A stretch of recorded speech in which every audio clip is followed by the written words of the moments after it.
Good evening, everyone. My name is Decky Mladenovic, and welcome to our third annual Rising Senior Recruit webinar.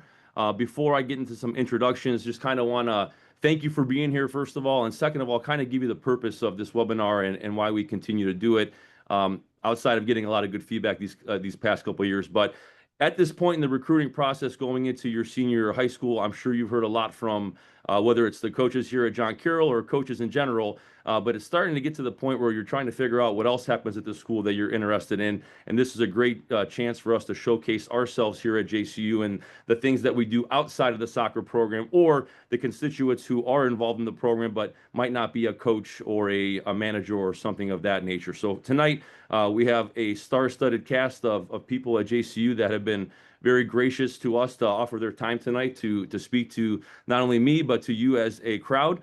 And we'll get to them in a second. Want to go over the format here very quickly. I will, like I said, do a quick introduction here. We'll go through our panel of speakers one by one. After they are done speaking, I have a couple updates here on campus, and then we'll get to a Q&A at the end where I'm happy to answer any questions that you might have at the conclusion of the presentation. Like I said, my name is Decky Mladenovic, head men's soccer coach, and also now an assistant athletic director. I'm going into year 24 here at JCU. Got there as a 17-year-old freshman where I would play soccer for 4 years while I was getting my undergrad in business management in the Bullard College of Business. And quickly after my playing career ended, my coaching career began. I became an assistant coach a couple months after we got knocked out of the national tournament my senior year. So February of 2006, I was an assistant coach. Months before I even graduated from John Carroll that upcoming May. And I would be that new coach's assistant all 15 years he was at JCU. And after he retired from college soccer, I was lucky enough to take over as the head coach, and I'll be going into year 5 doing that. So again, I want to thank everyone, and I want to introduce our first speaker here. We have Brian Polian, who is our Vice President for Athletics and National Engagement. Brian is a 1997 grad of John Carroll University. After he graduated from JCU, he went on to 25 years of very high-level college D1 football coaching at places like Michigan State, Stanford, Notre Dame, LSU, so on and so forth. And we've been very blessed to have him back now. This is year 2 he just wrapped up as our athletic director, and I will turn it over to him for our opening speaker of the night. It is a great pleasure to be with everybody. Excuse me, Decky. I appreciate the intro. I apologize, first of all, for wearing a t-shirt. It's 95 degrees for those of you who are in Northeast Ohio. So after sweating the day away, I decided we're going to go casual, but it is a John Carroll shirt, so we should be good to go. I approach these conversations from a little bit different perspective. I am not the normal administrator. I've only been on the administrative side now for over 2 years, little over 2 years. I approach these conversations from a coach's perspective, because that's what I did for a quarter of a century. I coached at the highest levels of college football and recruited at the highest levels of college football. So as Brian. Yes.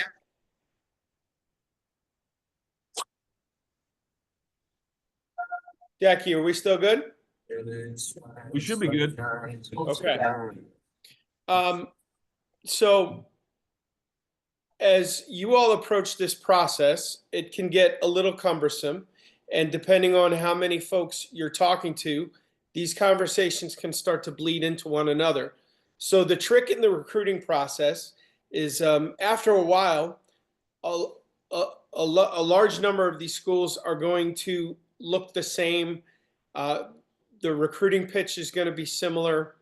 And they can start to lose context. They can start to, again, all look the same in a certain way. So the trick in recruiting is to not identify how places are similar, but to identify the distinctions, and then figure out if those distinctions meet what you're looking for. So what I want to talk about tonight, and I'm going to go as quickly as I can, but to me as a graduate and somebody that went out into this space for 25 years and now has returned home, I think that there are 4 things that are absolute distinctions for John Carroll University. And as you think about your process and work through your choices, figure out if these distinctions are aligned with what it is that you're looking for. First and foremost, the number one distinction of John Carroll University is our people. There's an old saying in college athletics and in the recruiting world, places are places, people make the difference. Everybody's got a shoe deal. Everybody's going to have nice facilities. Everybody's going to have a weight room. Everybody's going to have something shiny that they point to on their campus. Our shiny thing opens August 1st, the AWE. Everybody's got those things. The separator is the people. And what an opportunity for you all tonight to be on this call and engage with the people of John Carroll University, not just the soccer program, but the people on this campus that make it so very special. And when we talk about people, we're referencing the community as well. This is a tight-knit community. People look out for one another at John Carroll University. Service permeates everything that we do. It is in our DNA. We say all the time, self-centered people do not like John Carroll University. Other-centered people like John Carroll University, because we are here to express our love and commitment to one another through service. So the single, the first distinction for me is our people. The second one is the academic outcomes.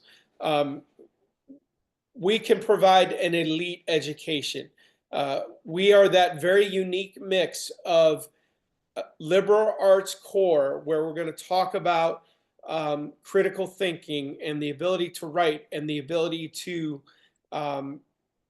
be empathetic. And at the same time, we offer professional training. You can go to the business school and get a great accounting degree, a marketing degree, what have you. We have the New College of Health, where you can study the sciences and end up in medical school.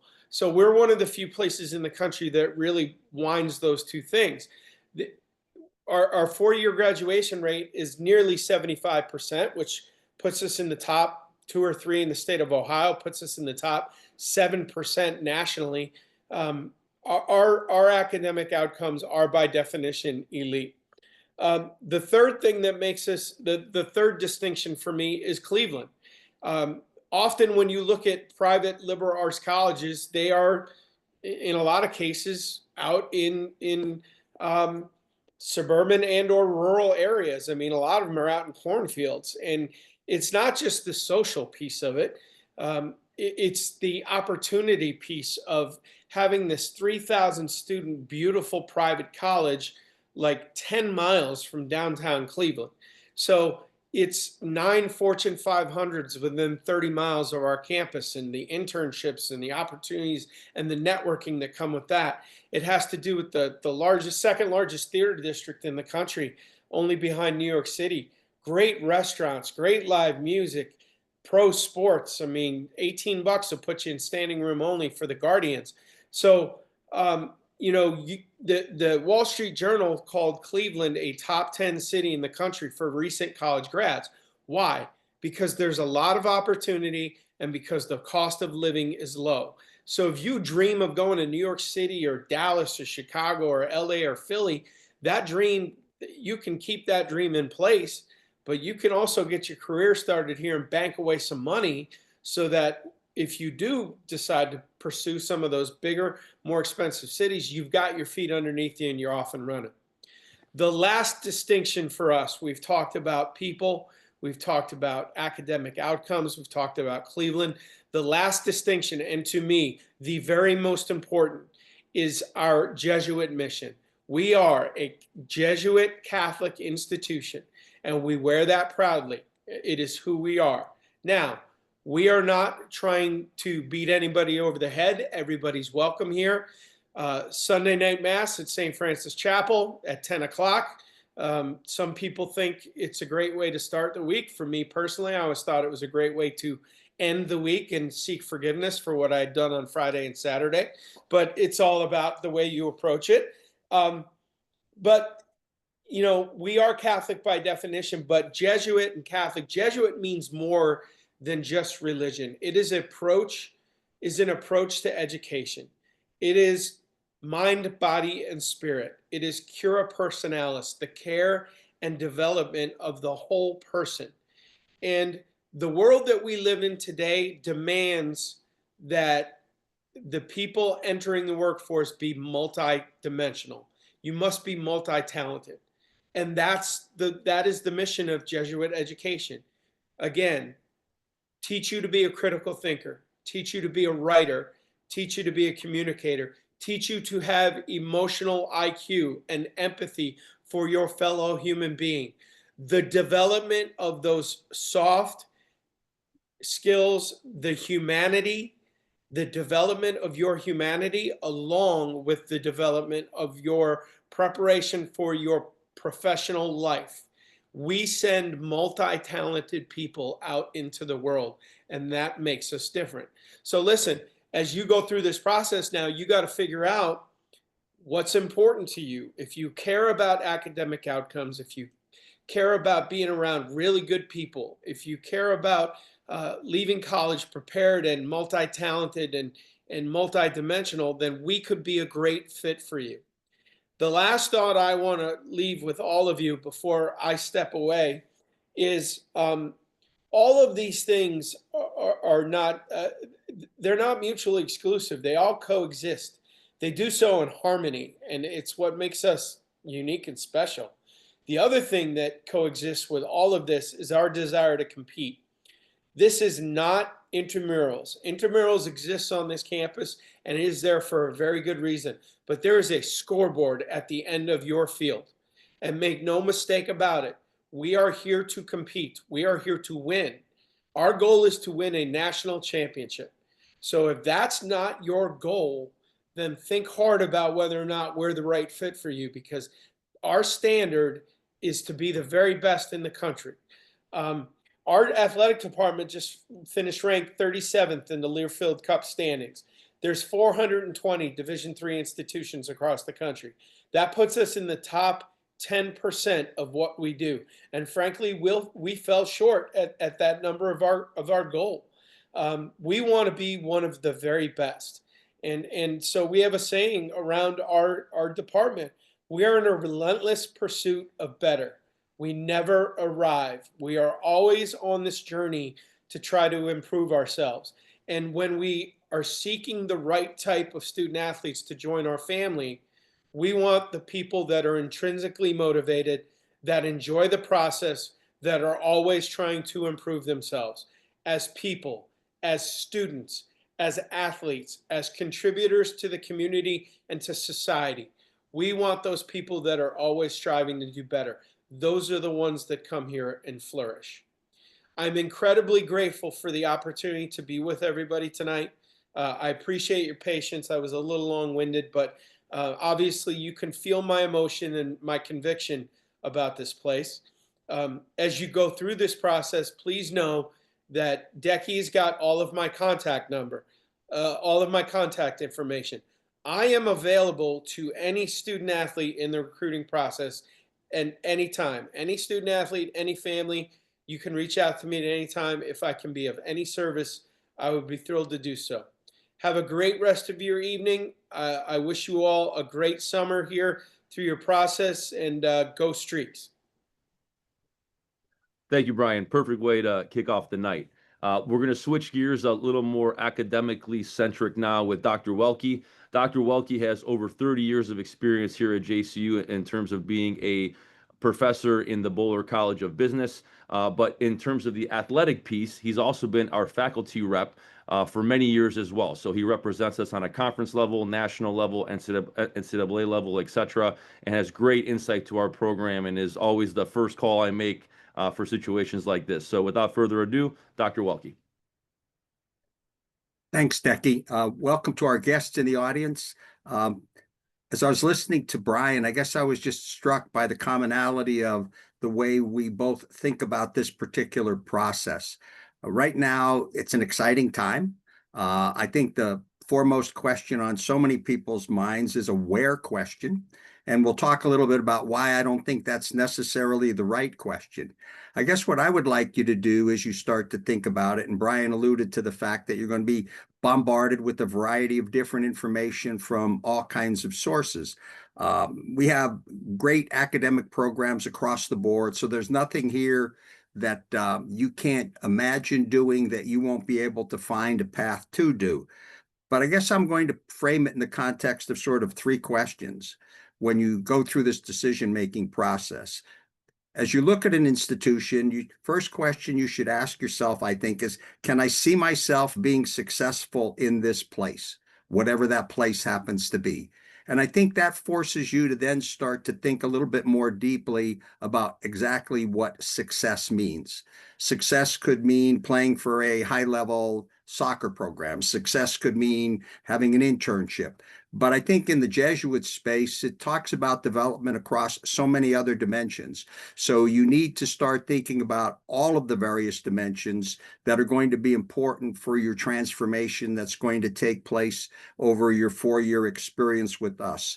As I always like to think about it, you should have your own bucket list, where this bucket list says, by the time when I'm sitting at my college graduation, these are all the things that I would like to have had take place. It could be study abroad. It could be go on an immersion trip. It could be sing a cappella, write poetry. I don't care. It's your list. But I think you need to have a list, because I think it forces you to think more deeply about exactly why you're going to college. What exactly would you like to have happen during that particular period of time? Many in the audience, I don't think, have ever really made a conscious decision about going to college. From the time they were young, they were blessed with an opportunity and were told that you're going to college.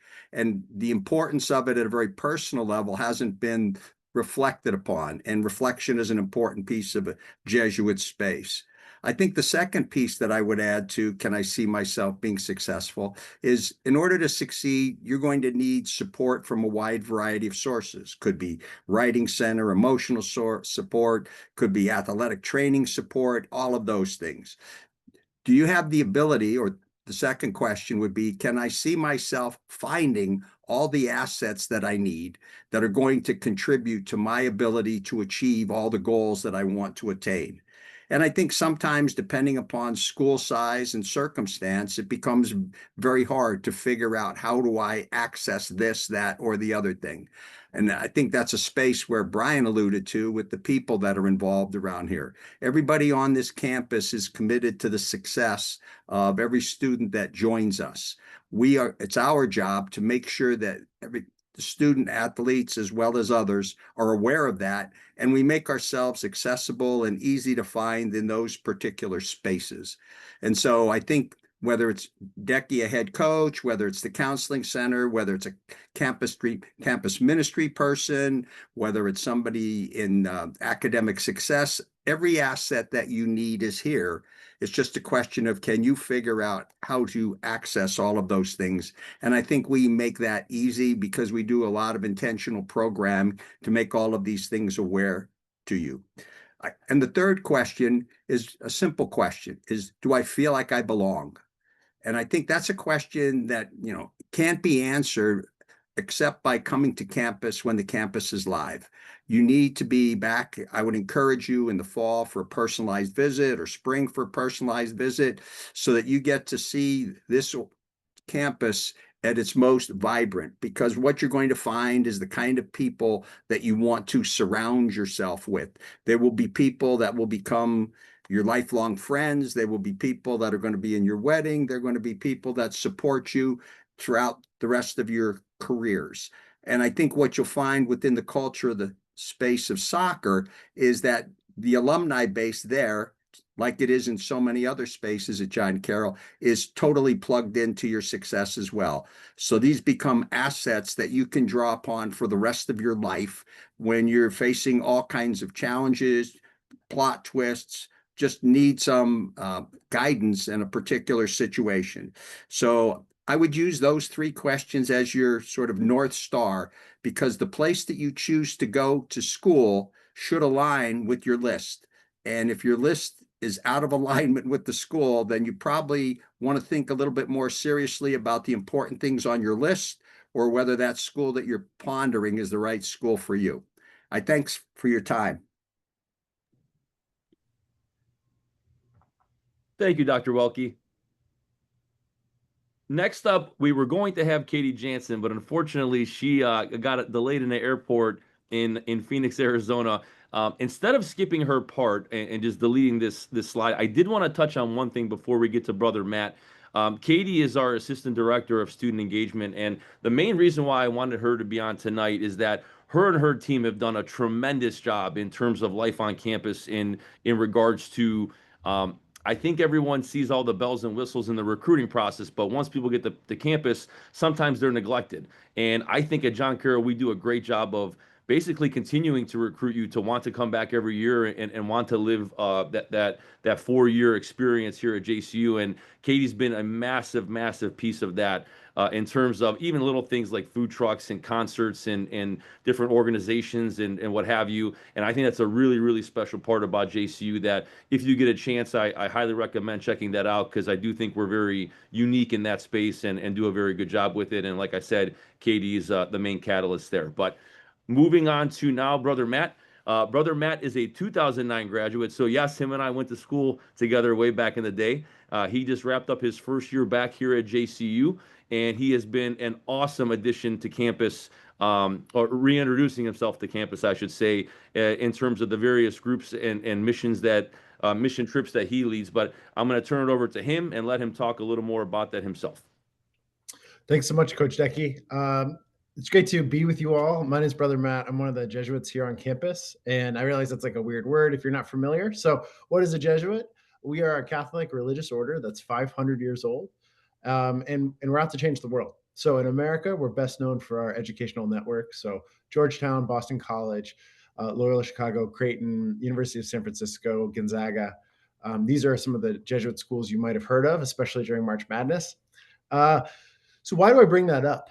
Is that John Carroll is part of this huge network. We are not this freestanding school that is on its own to try and do our best. We have a 500-year tradition of caring specifically for young men. And I take that really seriously. So as you're going to college, this is your first, or thinking about college at least, this is your first kind of time of thinking of like, this is a big choice, right? Your high school maybe was a choice, your select travel soccer team, whatever, maybe that was chosen for you. You have a lot of options. And I think that's really cool. So why Carroll, or why us, or why does it matter?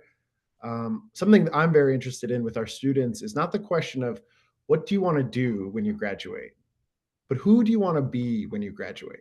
Who do you want to be when you graduate? Because soccer, sadly, fellas, is going to end pretty soon. Within the next 6 years, your kind of professional soccer time might be over. Then what? Then what? You got a whole long life ahead of you. Who do you want to be if soccer has been your great love, if soccer's been your passion, where you've met your buddies? That's so amazing. And then what's going to happen when soccer's over? And that's what we really care about, is we want to form you. We want to form you to be the best version of yourself. We want to form you to be the guy that other people rely on. We want to form you to have a network of people that care about you, on the field, off the field.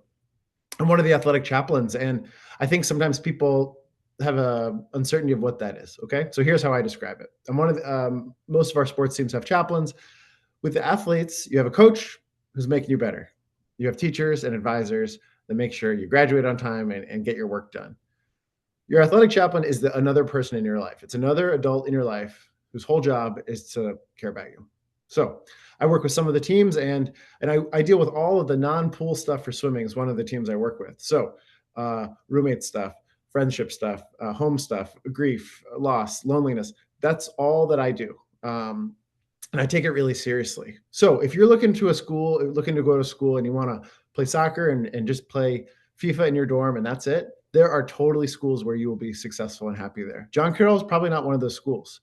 John Carroll is a school where student athletes do a tremendous amount of service hours, because that is who we are. You can tell who someone is by how they act. Our student athletes act, and the number of service hours we do is nationally ranked. Mostly it's led by the athletes. Now, why is that? If you're a team and if you are performing really well on the field, that's great. If you are a jerk when you leave the field, we're not really interested in having you. We're interested in having athletes, students, and young men on our campus who care about others. So our informal motto is men and women for others. That's what we do here. So this is just questions for you to think about as you discern. You got options, and in all discernment, all choice making happens in freedom. So if you ever feel kind of strong armed by any of your recruiting visits, like that's a red flag, right? What we want is people to choose freely. And as an alum and working with fellow alums like Decky and Brian and others, there's a reason we come back to this place. It's because we felt a sense of our own belovedness, felt a sense of our own community here. And now in our adult careers, we're back here working here because this place means so much to us. And it means a lot to me as a Jesuit too. So I did not think I'd be wearing this outfit when I graduated from John Carroll, but the seeds were planted when I was at Carroll of who did I want to be when I grew up? Well, I wanted to be a good guy that people could rely on. I wanted to help the community. I want to look out for the people on the edges of society that we might ignore. God had a plan for me and led me here. So whether you come from a faith background or not, frankly, I'm sorry, parents who are on here, I don't really care if you go to church. That's not my primary concern. My primary concern is that you feel known, seen, and loved. And with that feeling of being known, seen, and loved, you can go and care for others. So thanks, Decky, for having me. I'm around. I'd love to see you when you come to campus. All the tours walk by my office, so I'll probably see you if you come through. Thank you so much, Brother Matt. And I will add, I believe this is the 5th year in a row we got the Varsity Service Award, so we're very proud of that. That's right. In terms of the competition amongst the athletes. Thank you.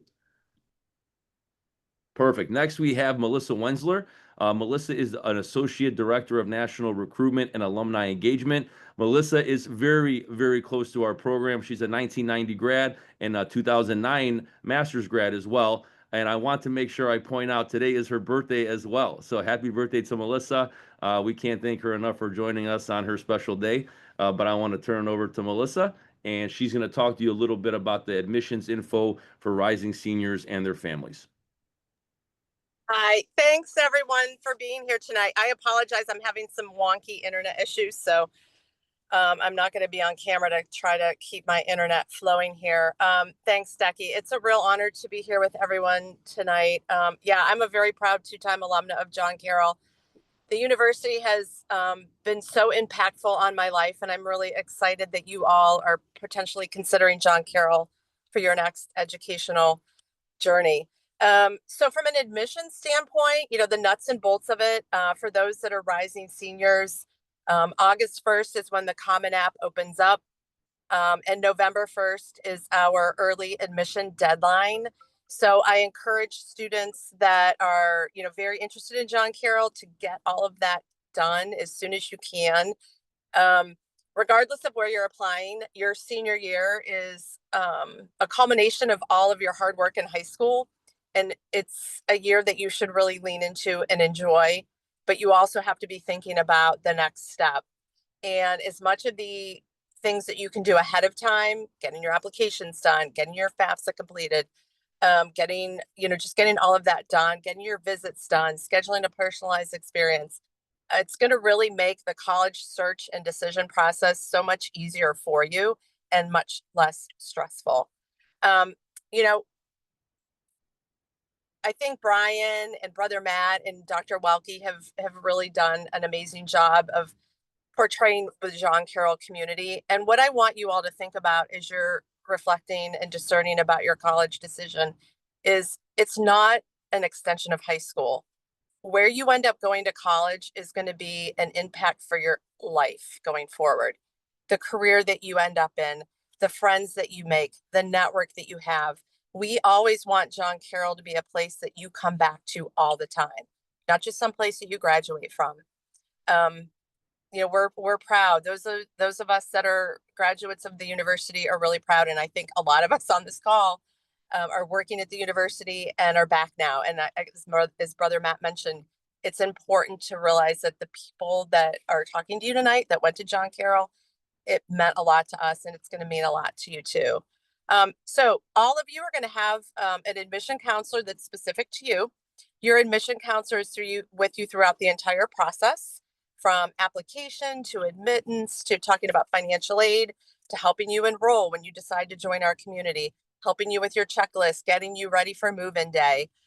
So do not hesitate to reach out to him or her throughout this entire process. part of what makes the John Carroll community so special is the relationships that you build. And that starts right now with your admissions decision and getting to know us and us getting to know you. Just a couple things to think about when you're filling out your Common App. Please take some time with that. That is a really big part of how we get to know who we want to admit, who is going to help enhance the fabric of our community when we admit students. So make sure that you're taking time with your essay. Make sure you're taking time filling out your activities section. Don't be afraid to kind of toot your own horn, brag about yourself. This is your opportunity. We want to get to know you as a person and as a student. We are a holistic review process. So yes, your GPA, your strength of your curriculum are important, but your essay is important. Your letters of recommendation are important. Being engaged with us is important. We want people that want to be at John Carroll. So that demonstrated interest means a lot to us.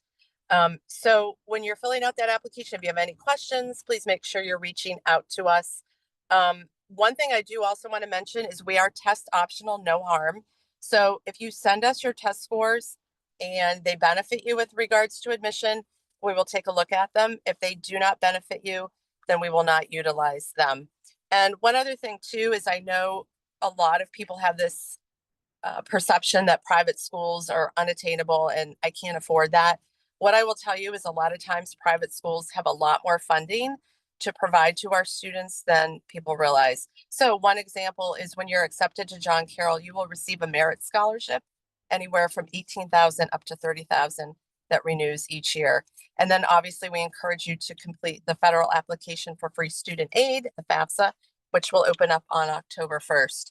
And again, these are all things that we will continue to discuss throughout this entire process. It's not a one-time, like, write all this information down, hope you remember it.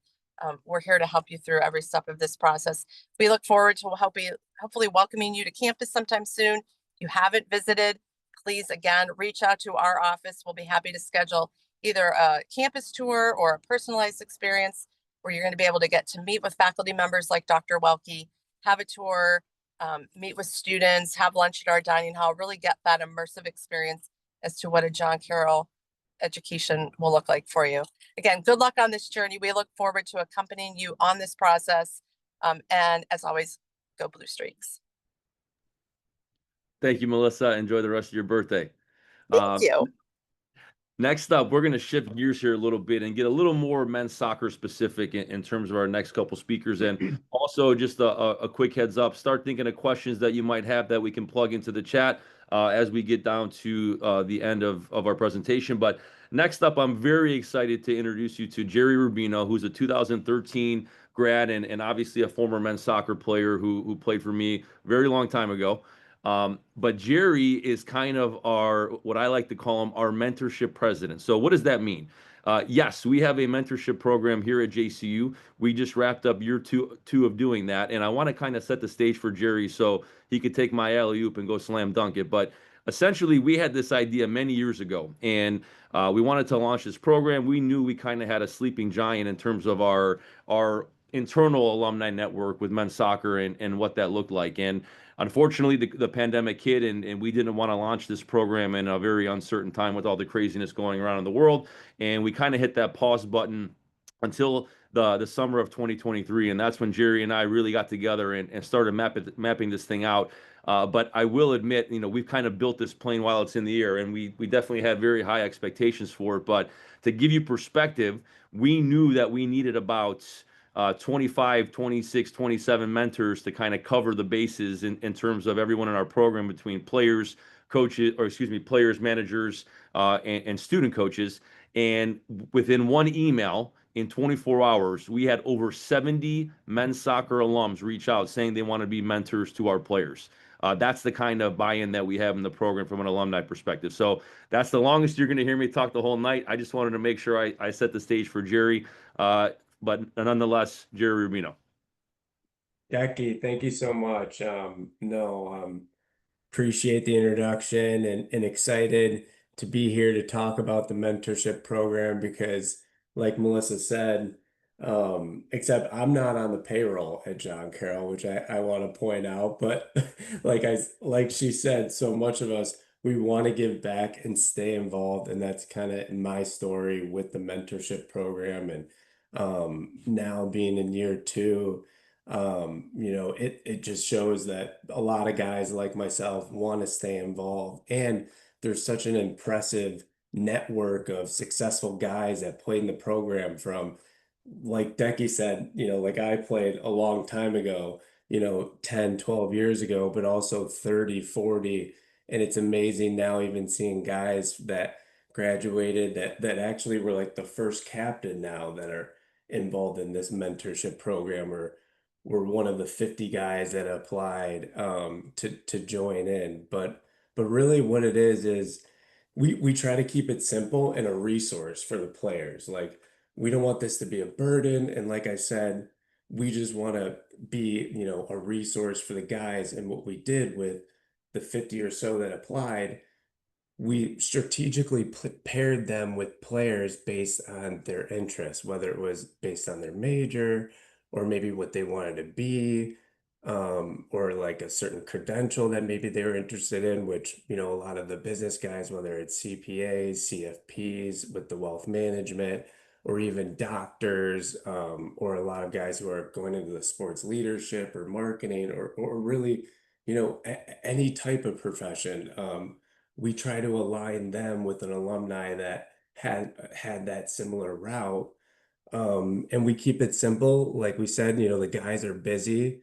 So really what it is in the fall, or before the season starts, we just align the guys with the mentor, encourage them to reach out twice before the end of the year. And then what we just came off of this past winter and spring, we had one virtual event, which was specific, where 7 or 8 alumni came on and talked about specific professions, or I actually kind of fielded some questions from the players, whether it was about a master's program or a certain credential. And then we had an on-site event where 7 or 8 alumni came in and we paired everyone off. Not paired everyone off, but we had sections where, based on what your interest was, we had a lawyer, a couple CPAs, CFPs, or and a wealth management guy. And what we did was we networked and kind of let the guys just be open and ask questions, because that's kind of what I encourage with everyone. Again, is this is not a burden, and it's supposed to be like, hey, even if guys are confused or just want to ask, say what they think is a dumb question, but isn't, and we want them to ask dumb questions, or hey, like my resume, I feel like it's not good. We try to help with something like that. Or we had some guys that were confused, like, hey, I want to be a finance major, but should I do the master's program? Should I become a CFP? So I helped field some guys. So that's just like some of the things that we're doing, and I'm certainly excited about. And like Dan said, that we're kind of just kicking off, but trying to keep it simple. But again, just kind of shows that, hey, we had 50 guys, and even still more. Or Jerry, hey, how do I get involved? Coming out of, it's really cool to see guys, like I said, from guys who graduated 2 years ago to guys who graduated, 40, 50 years ago. Just something I'm really excited about, to continue to be the mentorship president, or what I like to be more of like liaison. Dan does a great job, and some of the other, other guys who are involved on his side with Michael Edelman, and we kind of work together and network. So it's just something that I think is just kind of getting started and really excited about. And if anyone specifically has any questions, or excited to even work with some guys, going forward, if you choose John Carroll, and all the best. I went to John Carroll. My wife, she also went to John Carroll. So it's something that's definitely special. And all the best to everyone. And and Dan has my information if anyone ever has any questions. And very excited about the mentorship program and what's going on, and the wind, too. Go Blue Streaks. Thank you, Decky.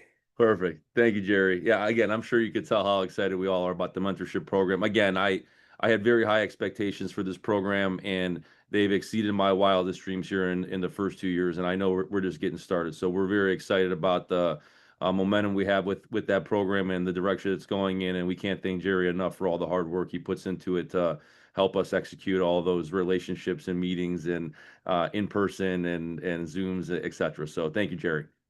No problem. Thank you. Next up, we have one of our own, our own rising senior, but this time here at JCU. This is Connor Caruth. Connor's from Dayton, Ohio, going to be a senior here, like I said, this fall.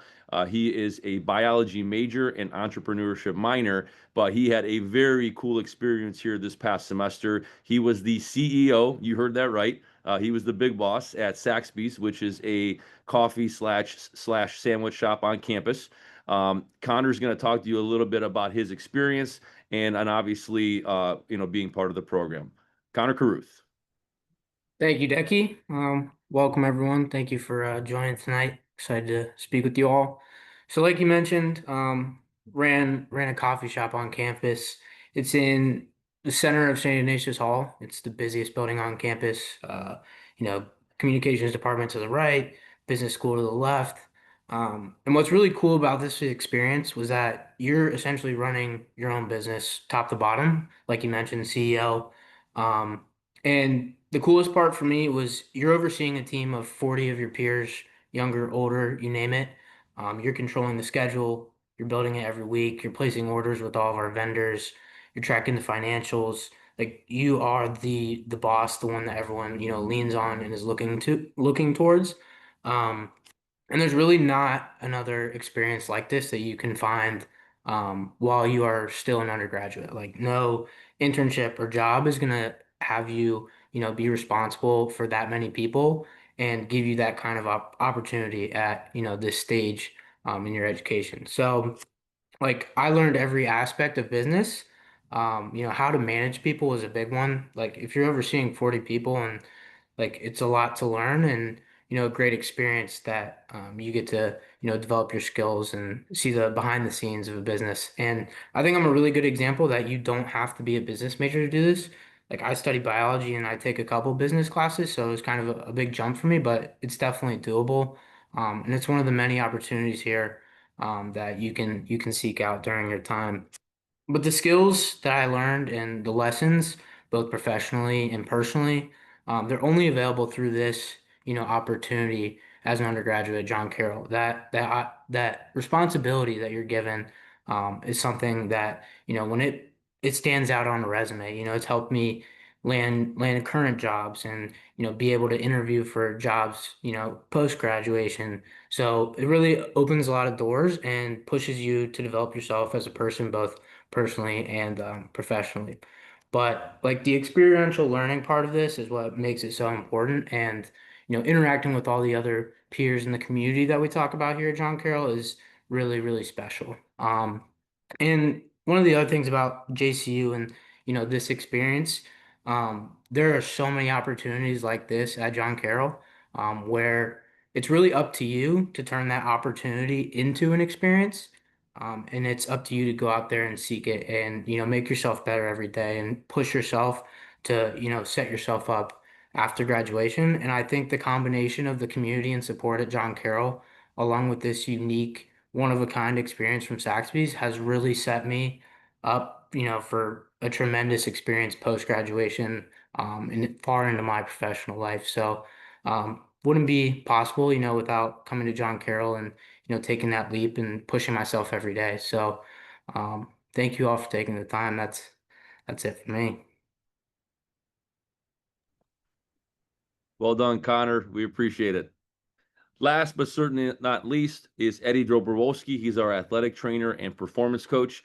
Eddie's going into year 5 with us here at JCU, and he's going to touch a little bit about the athletic training, recovery, nutrition, and GPS tracking side of our program. Eddie? All right, Coach, can you hear me? Yes, sir. All right, beautiful. Yeah, guys. So yeah, Eddie Dobrovolsky, athletic trainer. I wear a few different hats there with the program. My primary role with the program at John Carroll is sports medicine. I am a Cleveland Clinic employee, which is one of the large hospital systems in town, if not the world. So that allows us to work and collaborate with doctors, PTs, nutritionists, sports psychologists, and essentially anything that you need underneath a hospital umbrella.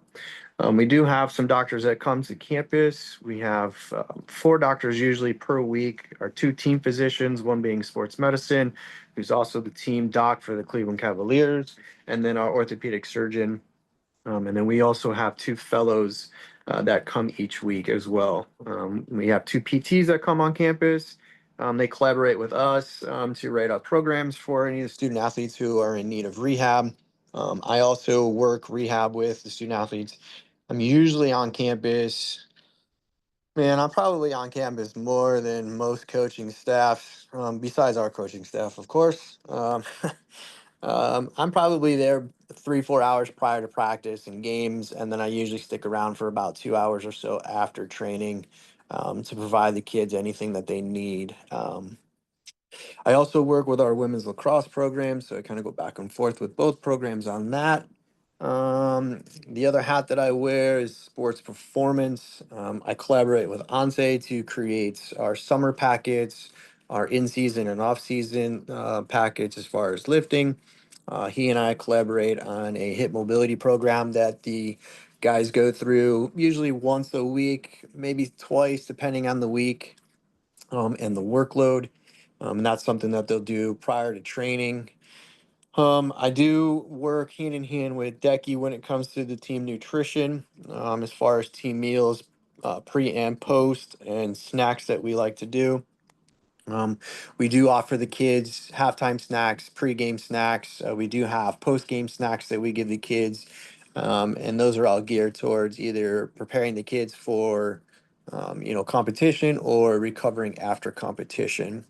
Um, some of the other stuff that I work with the guys is our recovery stuff. Our new athletic training room will be equipped with the hydro pools, so we'll have a cold tub and a hot tub. It is required for the guys to take a cold tub after each match. During preseason, we typically do it after our morning session. And it's something that we really push for the guys to utilize as far as recovery efforts. The program itself has, I believe, 4 sets of Normatec boots that we use and travel with. We have multiple, what are they called? Massage guns. We have our own foam rollers. We have our own bands.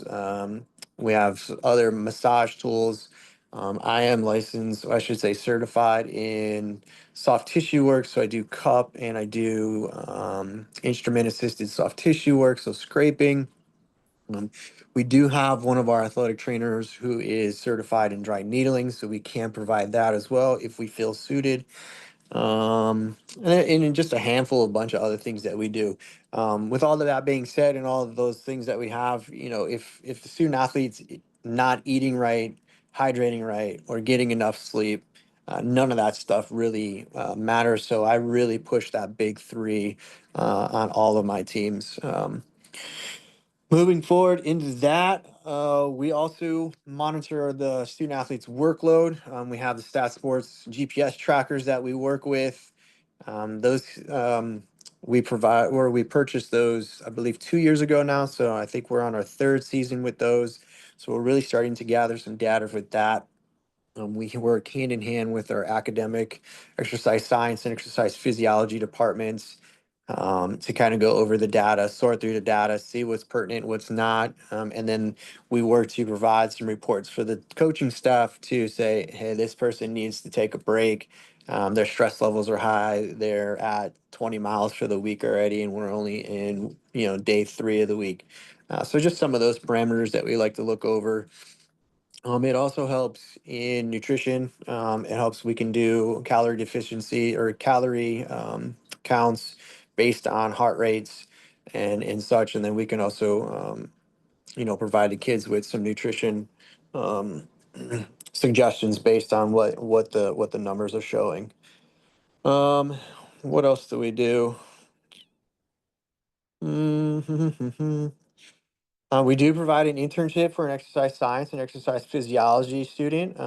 If you are someone who is looking to study exercise science or exercise physiology, I believe it would be your junior and senior year. It's an opportunity for you to work with me and the coaching staff with the GPS trackers, and it helps you get hours for a particular class in that department. So that's if something you're interested in. The sports science aspect of athletics is obviously one of the hot topics. So that'd be something that you could jump on board with. Um, I don't know. I think that's it, Coach. Am I miss anything? No, I think you hit it all. Cool. If you Awesome. guys have any questions or anything, Coach has got my contact information. Be more than happy to check in with you guys if you need anything. So just let him know, and he'll pass along. Thank you, Eddie. You got it, my man. Have a great night. You too. Bye. Perfect. All right. So that is the end of our presentation. What? There we go. Sorry, wrong slide. There we go. Couple updates I want to give you about campus and things that are happening. First is our Athletics, Wellness, and Event Center. You heard that referenced a couple of times here tonight from our speakers. We call it the AWE, AWE. This building will be open next month. We are very excited about that. For those who have been on campus recently, you can see all the construction that's going on. Very, very excited to get in there because obviously we will have a new locker room, film room, meeting room, a lot of spaces that we will be utilizing with the men's soccer program specifically. I had the privilege of being in the locker room already. It feels very surreal to finally be in that space. But I'm most excited for our guys to be able to get in there in August once we get back on campus for the preseason. So very exciting times when it comes to that. And as one project is ending, another is beginning. At the front of campus, we have just announced the Gateway North project. We just broke ground on that last month, and it is anticipated to be done by December of 2026. This project will be a little bit shorter than the AWE that we are building. And obviously, you could see some apartment complex rooms there. You could see some high-end dining, shopping, etc. And that is going to be another fantastic addition to campus that we are also extremely excited about. Now, we are at the end of that part of the presentation, and I would like to open it up to anyone who has any questions. You can use the chat function in order to relay your questions over, and I'm happy to answer them.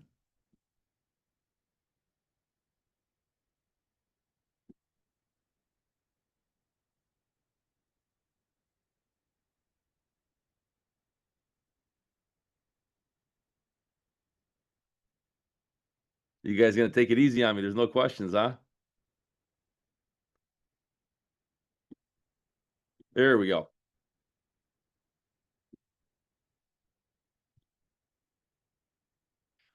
Great question. Is it ever hard to balance being on the soccer team with studying, work hours, and service? My answer to that is a very simple no. It should not be hard to balance. But the key to that is going to be time management.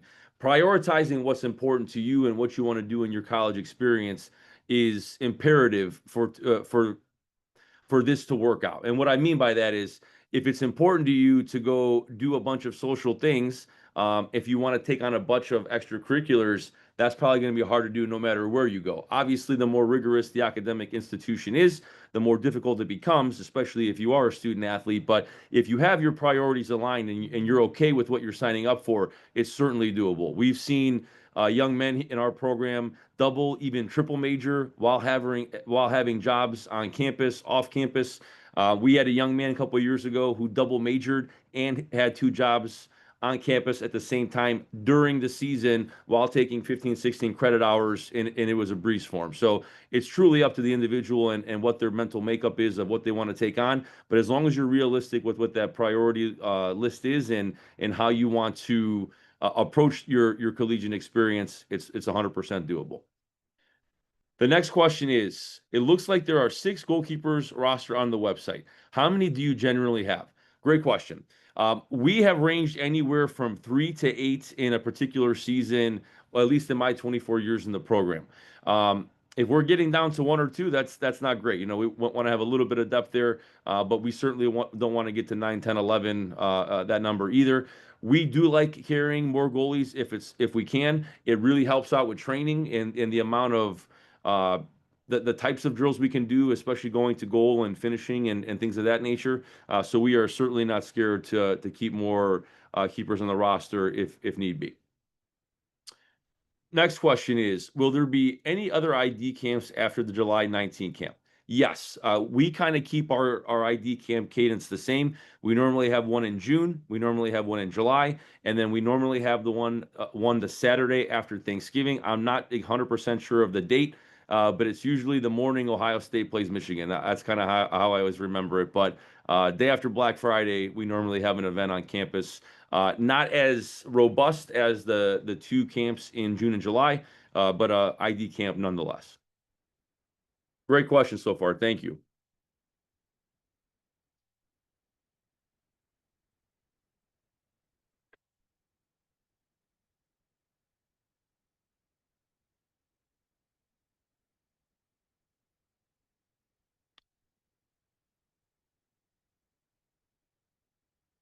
All right, next question. What is your roster size with the changes that just happened?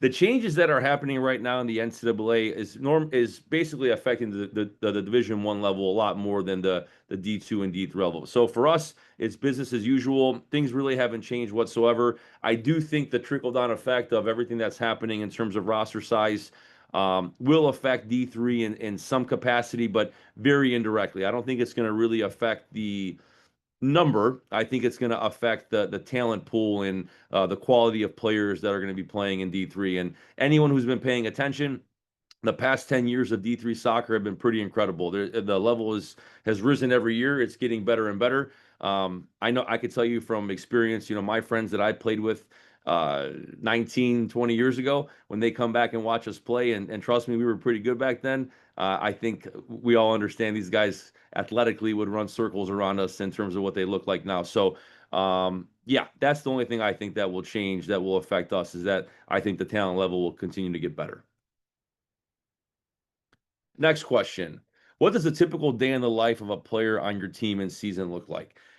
We are really big on making sure that our athletic and academic experiences can coexist and coexist at a very elite level. And the only way you can do that is that if you make your athletic schedule around the academic schedule. So what we like to do is that we want to bookend our soccer responsibilities to either the front end or the back end of the day. So we're not putting our student athletes in a situation where they are running from one place to another to get back to the place they started at. And what I mean by that is, it's not like they're going from class, running to the locker room to get changed, running to the training room to get taped, running to the field to train, back to the locker room to shower, back to class. That's not fun. You feel like you're running like a chicken with your head cut off, and you're always looking towards the next thing instead of being focused at where you're at. So if we're going to train or we're going to have soccer responsibilities, it's either going to be the first thing in the morning or the last thing at night.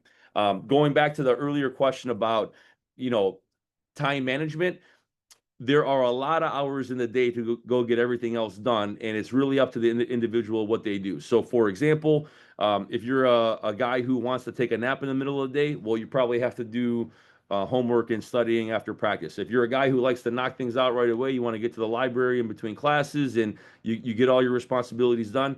After training, you can go be social and hang out, watch a movie, whatever it may be. But it's definitely a myth that there's not enough hours in the day. It's just a matter of how you handle it. And like I said, with us internally with men's soccer, we want to make sure that we're bookending our soccer responsibilities so we can focus on what we're doing while we're there and not looking forward to the next thing.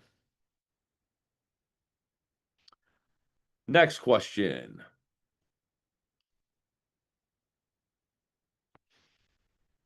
How does playing on the AG affect the health of players? I'm assuming that means turf, artificial grass. I don't think it's affected us at all. If I'm being, knock on wood. From an injury perspective, we've been very blessed, and I definitely don't want to jinx that. But I truly don't think that has had anything to do with the surface we play on. And to be honest, I feel like, especially in the Midwest, 95% of the fields that you are playing on are going to be the artificial grass, and most of us around here have grown up playing on it or are pretty used to it. And then the secondary follow-up question is, can you discuss what kind of team culture you have in this team this year and how it is shaping up for next season?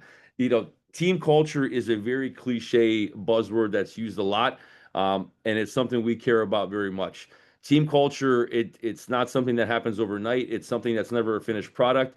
I'll use Brian Polian's line earlier, the relentless pursuit of better. There's always a way to keep working on team culture. And the thing I've told people in recruiting meetings, internally, externally, talking to my peers, other schools, the team building piece for this generation of student athletes, doesn't matter what sport, is very different than what we went through. Meaning my age group, players that didn't play that long ago, where I got my first text message ever in business law, second semester of my senior year. I held up my phone. I turned to the guy next to me. I'm like, "What's this?" He's like, "It's called a text message." Why do I tell you that story? Technology really didn't affect the way we communicated with one another. My teammates, we weren't texting each other. We weren't FaceTiming. Like when we hung out, we put the phone down and we had conversations. Where now this generation, it's not that they don't like each other. They just don't really know how to hang out with each other because they're usually looking at a screen while they're trying to have a conversation. So we're very intentional about our team building. It's a, hey, leave your phone at the front of the room kind of thing.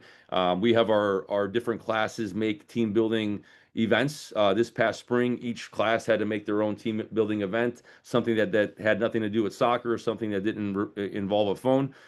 So we are very proud of our team culture and how much effort we put into it, knowing that we always have to put that amount of effort into it and that it'll never be a finished product.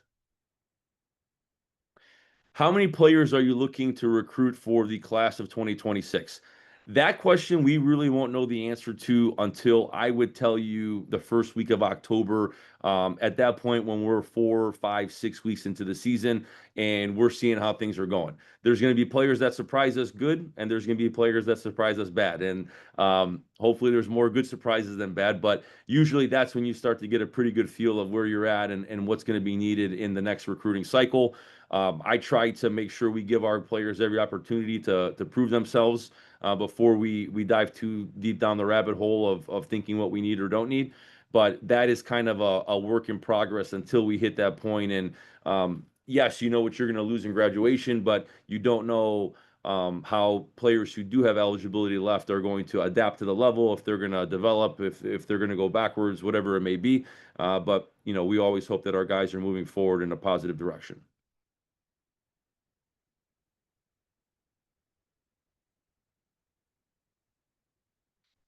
I do not see any more questions. I'll give it another minute here.